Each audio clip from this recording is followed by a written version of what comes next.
और इस वक्त की बड़ी खबर यह है कि आर्यन खान की जमानत याचिका पर सुनवाई शुरू हो गई है। एनसीबी के वकील अनिल सिंह कोर्ट रूम पहुंच गए हैं। समीर वानखेड़े समेत एनसीबी की टीम भी इस वक्त सेशन कोर्ट में मौजूद है। आर्यन खान के वकील सतीश मानेशिंदे भी अपनी टीम के साथ कोर्ट में मौजूद है। सवाल यह है कि आज बेल मिलेगी या नहीं। 3 अक्टूबर को मुंबई में रेव पार्टी से गिरफ्तारी हुई थी। आर्यन खान समेत 8 लोगों की गिरफ्तारी हुई थी। एनसीबी का दावा था कि इनके पास से ड्रग्स बरामद की गई है, इन्होंने ड्रग का सेवन किया है। लेकिन आर्यन खान के वकील की तरफ से अदालत में बार बार कहा गया कि ना तो कोई ड्रग्स बरामद की गई और ना ही ड्रग्स का सेवन किया गया था। ऐसे में जमानत मिलनी चाहिए। इससे पहले भी जमानत के लिए कोशिश की गई लेकिन जमानत नहीं हो पाई। सवाल यह कि क्या आज आर्यन को बेल मिलेगी या मुश्किल बढ़ेगी, क्योंकि अगर आज बेल नहीं होती तो फिर अगले 5 दिन जेल में ही बिताने होंगे। आर्यन का कोरोना टेस्ट भी किया गया, रिपोर्ट नेगेटिव है। अब आम कैदियों के साथ रहना होगा। मेरे दो सहयोगी इस वक्त मेरे साथ है। सबसे पहले रुख करते हैं राकेश का, जो कि कोर्ट रूम के बाहर है। राकेश, इस वक्त अपडेट क्या है? जी विशाल, इस वक्त देखिए एएसजी अनिल सिंह जो हैं वो अदालत में पहुंच गए हैं और मेरे सहयोगी अंकुर त्यागी इस वक्त कोर्ट रूम के भीतर मौजूद हैं। वो पल पल की रिपोर्ट हम तक पहुंचा गए हैं और इस वक्त जो बहस है वो शुरू हो चुकी है। अनिल सिंह ने कल जहां पर अपनी दलीलें रोकी थी, आज वहीं से दोबारा शुरुआत की है। और मैं आपको ये कोर्ट रूम की तस्वीरें दिखा दूं कि यहाँ पर इस सेशन कोर्ट की पहली मंजिल पर ये जो आप तस्वीर देख रहे हैं ये उसी कोर्ट रूम की है जहाँ पर इस वक्त जो है यहाँ पर सुनवाई चल रही है और एएसजी अनिल सिंह जो है वो अपनी दलील पेश कर रहे हैं। इस वक्त जो ताज़ा अपडेट आई है उसके मुताबिक अनिल सिंह ये कह रहे हैं कि इस मामले में 2 विदेशी ड्रग पेडलर्स की भी गिरफ्तारी हुई है, उनके पास से भी रिकवरी की गई है। उस मामले को, आर्यन खान के मामले को अलग अलग ही देखा जाए। ये मामला जो है इसकी जांच जो है वो शुरुआती स्टेज पर है और अभी जांच की जानी बाकी है। इसलिए जो है वो उन्होंने कई सारे अलग अलग ग्राउंड्स बेल के लिए उन्होंने अदालत के सामने रखे थे कि वो क्यों विरोध कर रहे हैं और आज भी वे दूसरे नए पहलू भी अदालत के सामने रख रहे हैं। वो बता रहे हैं कि एनसीबी के पास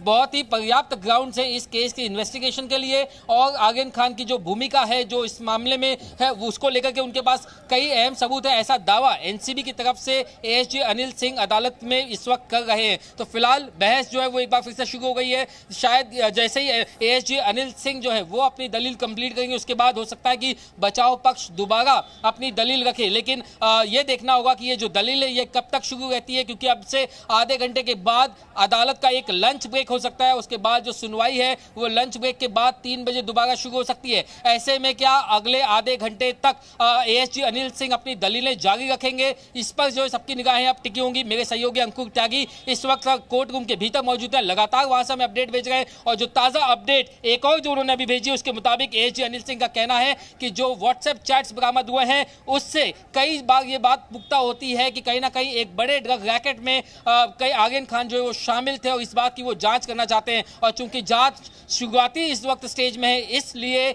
बेल जो है आर्यन खान को नहीं दी जाए, ऐसी दलील इस वक्त एएसजी अनिल सिंह मुंबई की स्पेशल एनडीपीएस कोर्ट जो कि सेशन कोर्ट प्रीमाइसेस में है वहां पर अपनी ये दलील रख रहे हैं और सुनवाई एक बार फिर शुरू हो चुकी है। ठीक है राकेश, जो बात आपने कही उसे मैं दोहरा दूं दर्शकों के लिए। बड़ी खबर यह है कि एनसीबी ने कहा है कि पर्याप्त सबूतों के आधार पर यह गिरफ्तारी हुई है। अभी जांच का शुरुआती चरण है, जांच जारी है और इसमें जांच को आगे तक जाना है, जिसके लिए बेल नहीं होनी चाहिए। बेल का विरोध एनसीबी की तरफ से किया जा रहा है। यह कहा जा रहा है कि पर्याप्त सबूत हैं और पर्याप्त सबूतों के आधार पर ही यह गिरफ्तारी हुई है। और इसमें अंतरराष्ट्रीय ड्रग नेटवर्क की बात तो पहले ही एनसीबी की तरफ से की जा चुकी है। जब जांच जारी है और इस मामले में कई बातें सामने आनी बाकी हैं, इसीलिए बेल का विरोध किया जा रहा है। राकेश, जरा ये समझाइएगा, अंतरराष्ट्रीय ड्रग नेटवर्क से संबंध कैसे जोड़कर बताया जा रहा है? ऐसा क्या सबूत एनसीबी के पास है? एनसीबी का ये दावा है कि जो आर्यन खान है वो अब्बास मर्चेंट जो है उसके साथ वो लगातार संपर्क में थे और कुछ व्हाट्सएप चैट ऐसी है जिसमें आर्यन खान या एक और बड़ी खबर है एनसीबी की तरफ से जो बात अदालत में की जा रही है वो ये भी है कि आर्यन के पहले भी ड्रग्स लेने की बात सामने आई।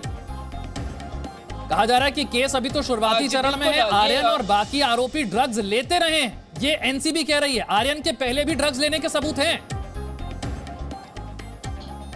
जी बिल्कुल विशाल, इससे पहले भी जब कल ये बहस शुरू हुई थी तब भी एनसीबी ने जब अपना रिटर्न में एक रिप्लाई फाइल किया था उसमें भी ये बात कही थी कि इससे पहले के भी सबूत हैं जिसमें आर्यन खान ड्रग्स जो है वो लेते रहने की बात उनके जांच में सामने आई है। कुछ ड्रग पेडलर्स से भी उन्हें ये बात पता चली है। उसके अलावा एनसीबी का दावा है कि इसको लेकर के कुछ पुख्ता सबूत भी उनके पास है कि ये पहली बार नहीं है जब आर्यन खान ने ड्रग्स या तो लेने की या इस रैकेट में शामिल होने की बात सामने आई हो।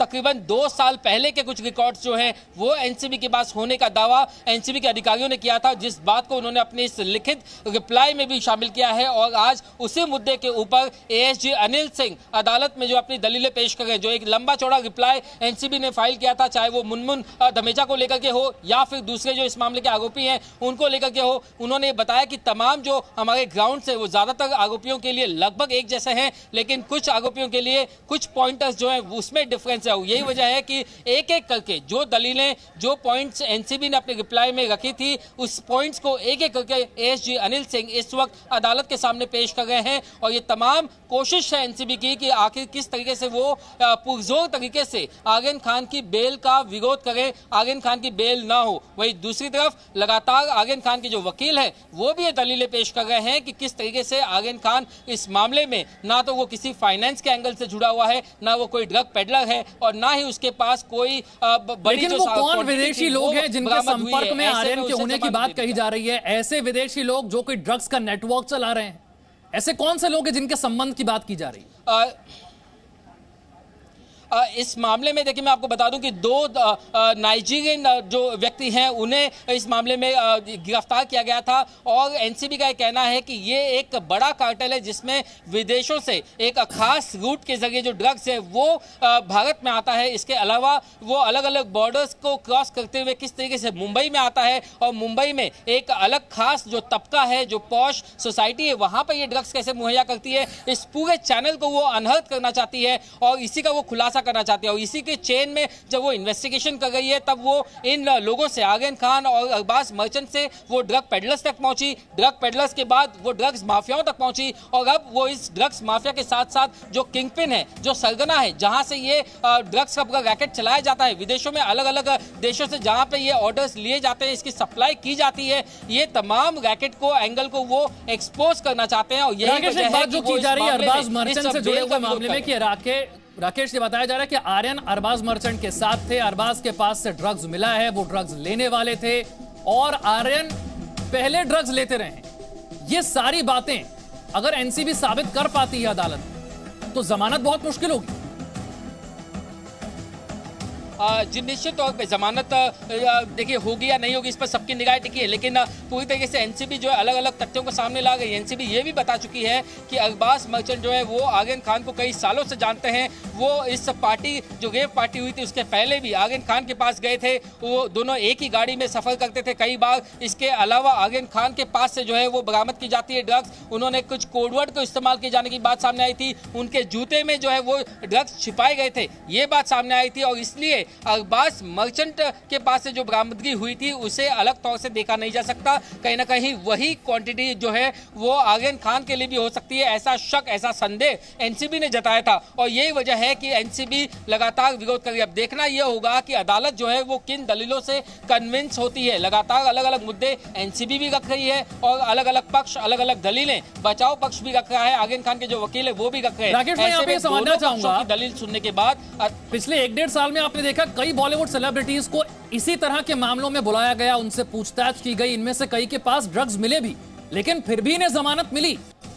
अगर आप तुलना करें इस केस से तो अपेक्षाकृत आसानी से जमानत मिली और जल्दी जमानत मिली, तो इस केस में अलग क्या है?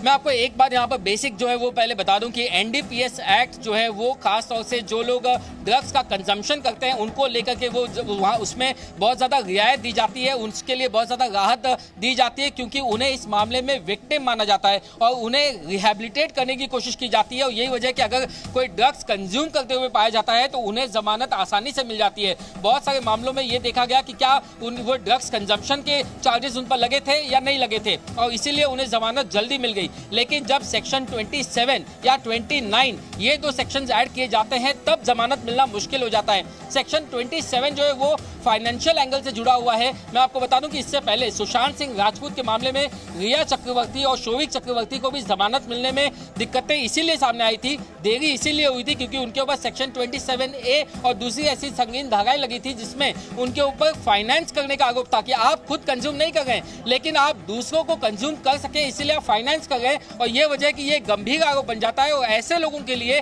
NDPS एक्ट में सख्त जो है वो प्रावधान है, और वही वैसे ही जो सेक्शन 29 है वो कहीं ना कहीं इस बात की तरफ इशारा करता है कि आप किस तरीके से किसी रैकेट में शामिल हैं, किसी एक साजिश में शामिल है। और वही कॉन्स्पिरेसी का जो चार्ज है वो आर्यन खान पे NCB ने लगाया है। NCB ये नहीं कह रही कि वो ड्रग्स कंज्यूम करते थे, या अकेला उनका चार्ज नहीं है, लेकिन NCB का ये दावा है, ये आरोप है कि आर्यन खान कंज्यूम करने के अलावा वो एक साजिश, एक कॉन्स्पिरेसी, एक रैकेट का हिस्सा है, और यही वजह है कि उन्हें बेल मिलने में इतनी दिक्कत का सामना करना पड़ रहा है। बड़ी खबर है वो ये है कि अरबाज ने बताया है कि आर्यन के साथ वो ड्रग्स का सेवन करता था। अरबाज मर्चेंट ये आर्यन के साथ पकड़ा गया। अरबाज ने बताया है कि आर्यन के साथ वो ड्रग्स का सेवन करता था, ये कबूल किया है अरबाज ने। राकेश, बड़ी खबर।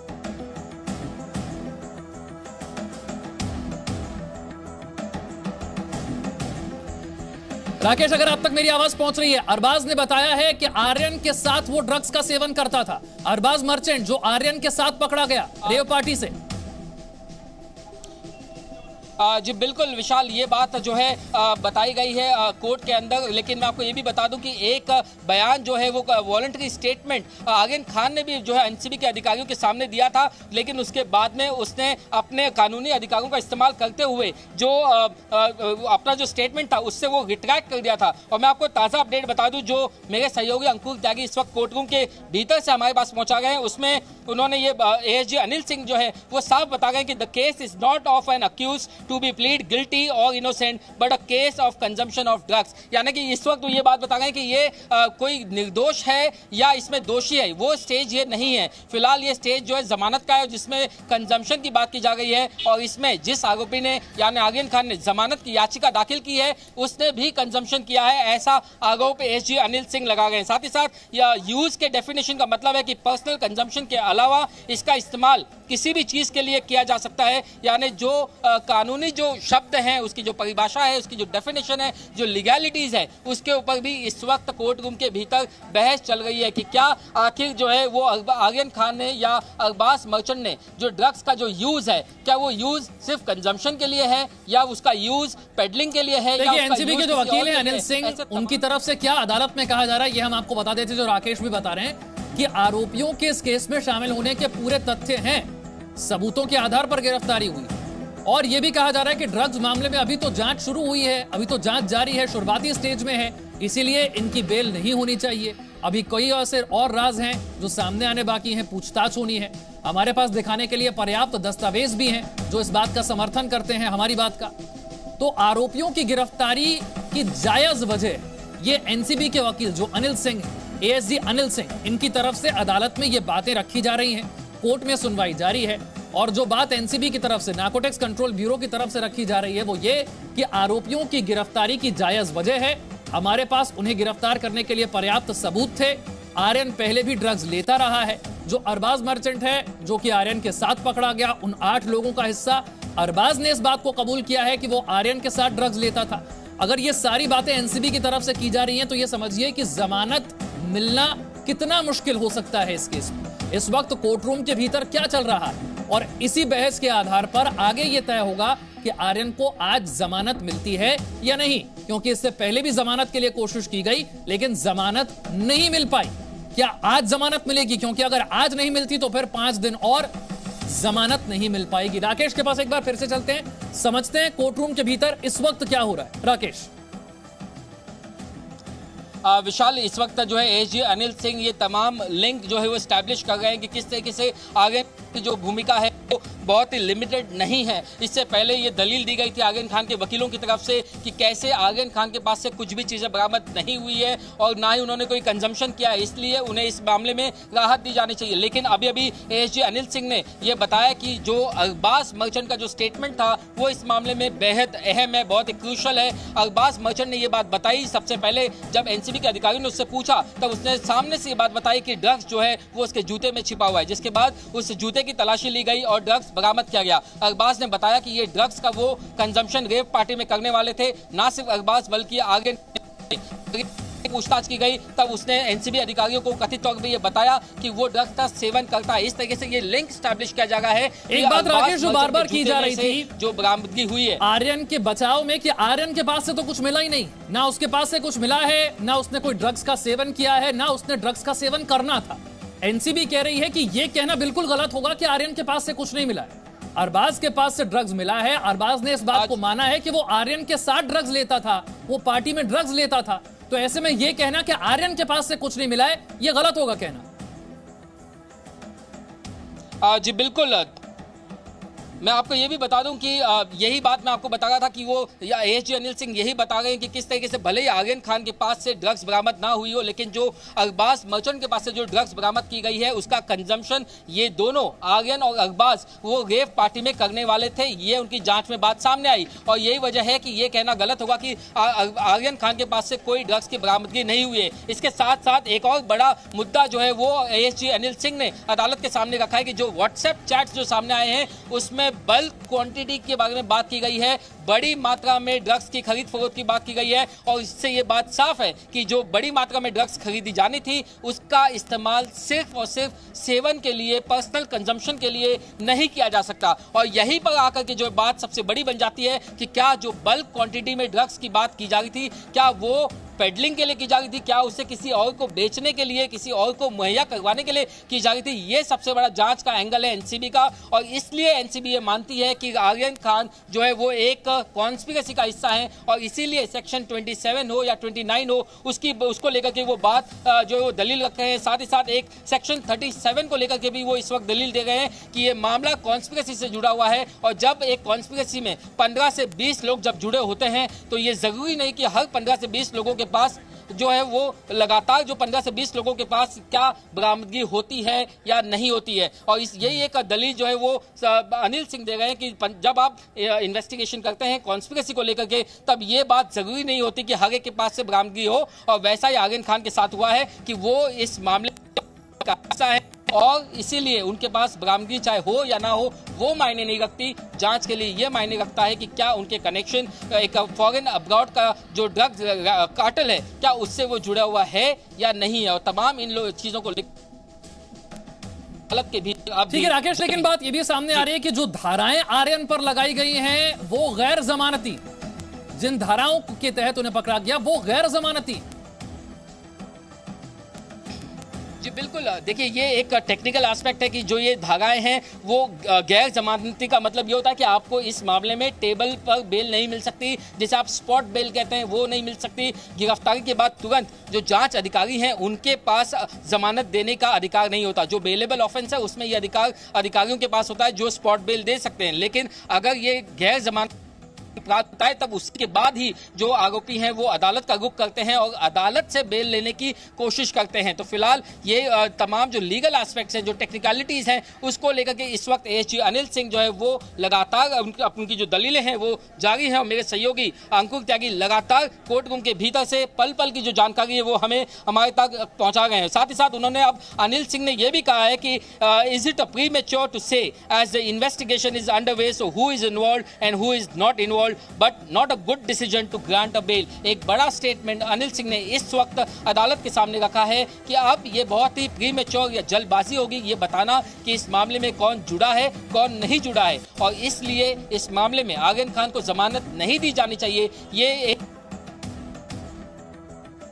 एनसीबी की तरफ से कहा जा रहा है कि जमानत देना सही निर्णय नहीं होगा। आर्यन पर जो धाराएं लगाई गई हैं वो गैर जमानती हैं और जमानत देना ये सही निर्णय नहीं होगा। नारकोटिक्स कंट्रोल ब्यूरो की तरफ से अनिल सिंह जो कि एएसजी हैं वो पक्ष रख रहे हैं और उनका अदालत से कहना है कि जमानत देना जो है वो सही निर्णय नहीं होगा।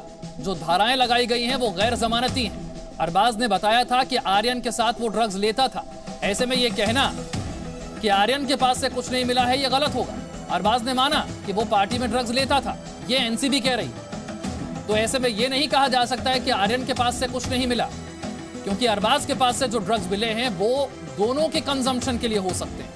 आर्यन पर जो धाराएं लगाई गई हैं वो गैर जमानती। जमानत देना सही निर्णय नहीं होगा। राकेश, बता दूं कि यहाँ पर कुछ उनके फैंस भी आए थे, कुछ लोग अपने पास कुछ पोस्टर्स लेके आए थे कि रिलीज आर्यन खान, वो भी हमने देखा था। और इस वक्त कोर्ट रूम के भीतर जो है यहाँ पर सुनवाई चल रही है। तमाम जो पत्रकार हैं या फिर वकीलों की मैं बात करूँ, दोनों ही पक्षों के जो वकील हैं वो अदालत के भीतर मौजूद हैं। दलीलें जो है वो दी जा रही हैं लगातार, जैसे कि हम हमारे दर्शकों को भी अपडेट दे रहे हैं कि क्या पल पल की यहाँ पर अपडेट्स हो गई हैं। एएसजी अनिल सिंह किस तरीके से विरोध कर रहे हैं और कौन से ग्राउंड्स जो है वो इस वक्त अदालत में रख रहे हैं, अपनी दलील जो है वो पेश कर रहे हैं अदालत के सामने। और इसी के तहत जो उन्होंने ये बात कही है कि जब तक पंचनामा, जहां तक पंचनामा की बात है, और एडवोकेट तारिक सैयद ने ये आर्गुमेंट किया था कि कोई मोबाइल फोन जो है सीज नहीं किया है, उसी मामले के ऊपर इस वक्त अनिल सिंह ने ये कहा है कि I have got my record that there is a voluntary statement, voluntarily surrender of the mobile phone, so is there is any law that voluntary mobile phones can not be investigated. यानी कि उन्होंने ये बताया कि जहां तक ये दलील पेश की गई थी बचाव पक्ष की तरफ से कि इस मामले में कोई भी मोबाइल फोन सीज नहीं किया गया, तो ऐसे में अनिल सिंह ये अदालत को बता गए हैं कि वॉलंटरी स्टेटमेंट के तहत खुद अपना मोबाइल फोन जो है कुछ आरोपियों ने वो एनसीबी अधिकारियों के सामने सबमिट किया था, और इसीलिए जो है ये कहना जो दलील बचाव पक्ष की है वो सही नहीं है। कुल मिलाकर के पूरी तैयारी के साथ यहाँ पर अनिल सिंह आज आए हुए नजर आ गए हैं। जो एक एक पॉइंट जो बचाव पक्ष ने रखा था उसको लेकर के वो अपोज कर रहे हैं, उसको लेकर के वो अपनी भूमिका जो बांध रहे हैं और बता रहे हैं कि जो बचाव पक्ष की दलीलें हैं वो कमजोर हैं और जो केस एनसीबी का है वो किस तरीके से मजबूत है, और इसलिए आर्यन खान की बेल जो है वो रिजेक्ट की जानी चाहिए। ये उनकी पूरी कोशिश है जिसको लेकर के वो दलील दे गए हैं। अब में बचा है होने के लिए लगातार अनिल सिंह जो है वो एएसजी एनसीबी की तरफ से अपनी भूमिका रख रहे हैं, अपनी दलीलें पेश कर रहे हैं। ऐसे में मुमकिन है कि जो सुनवाई है वो अभी कुछ समय और जारी रहेगी, उसके बाद हो सकता है कि और लंच ब्रेक के बाद दोबारा सुनवाई शुरू हो। फिलहाल मेरे सहयोगी अंकुर त्यागी जो इस वक्त अंदर बैठे हैं वो बता रहे हैं कि सुनवाई अभी भी जारी है, अब तक इसमें कोई ब्रेक नहीं हुआ है। लगातार तो नारकोटिक्स कंट्रोल ब्यूरो की तरफ से कहा जा रहा है कि जमानत देना सही निर्णय नहीं होगा। जो धाराएं लगाई गई हैं आर्यन पर वो गैर जमानती धाराएं हैं। आरोपियों के खिलाफ पुख्ता सबूत हैं और इन्हीं पुख्ता सबूतों के आधार पर यह गिरफ्तारी की गई है, ये कार्रवाई की गई है। आर्यन भी अरबाज मर्चेंट के साथ थे। तो कोर्ट रूम में सुनवाई जारी है। एनसीबी की तरफ से एएसजी अनिल सिंह पक्ष रख रहे हैं। सवाल ये कि क्या आज जमानत मिल पाएगी या नहीं। Presenting B News app available on Google Play and App Store. Download it now.